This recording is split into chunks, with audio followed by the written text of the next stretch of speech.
Very good morning. सकाळी उठायचं तात्पर्य म्हणजे आज देरासरमध्ये छोटासा प्रोग्राम होता. त्यासाठी आम्ही सकाळी सकाळी लवकर आंघोळ केली आणि देवाची पूजा केली. सकाळी उठणे, आंघोळ करणे, देवाची पूजा करणे हा माझा रोजचा रुटीन आहे. आणि न विसरणारी गोष्ट म्हणजे चहा. काही असो या नसो, बट दिस इज इम्पॉर्टंट. सर्वात वेगळी गोष्ट म्हणजे ज्या मुलींनी लव्ह मॅरेज केलेले आहेत त्यांना खूप कठीण जातं त्यांच्यात ॲडजस्ट होणं. कारण त्यांची कल्चर, त्यांची भाषा आणि त्यांचे रोजचे रुटीन फॉलो करणं.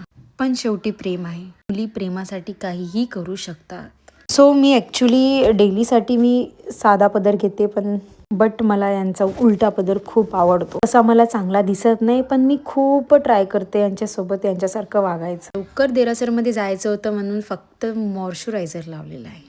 नंतर टिकली वगैरे लावली, थोडी लिपस्टिक लावली आणि लवकर जायचं होतं म्हणून लवकर चालले.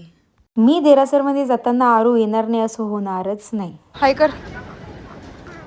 देरासरमध्ये पोहोचताच पहिले टिका लावला मी, त्यानंतर आरूनेही लावला.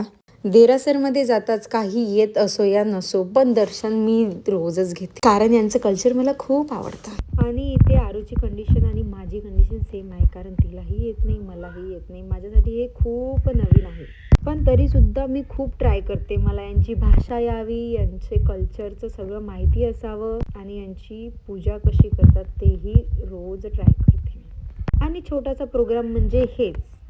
सो मला माहिती नाही याला काय म्हणतात, मी विचारलंही नाही, सॉरी. पण ऐकून खूप छान वाटलं मला.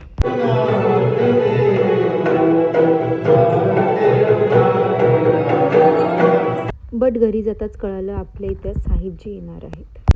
जास्त क्लिप घेऊ शकत नाहीत, पण थोडीशी क्लिप घेतल्या गेली. व्लॉग इथे संपले. तुम्हाला जर आवडला असेल लाईक करा, सबस्क्राईब करा. Love you.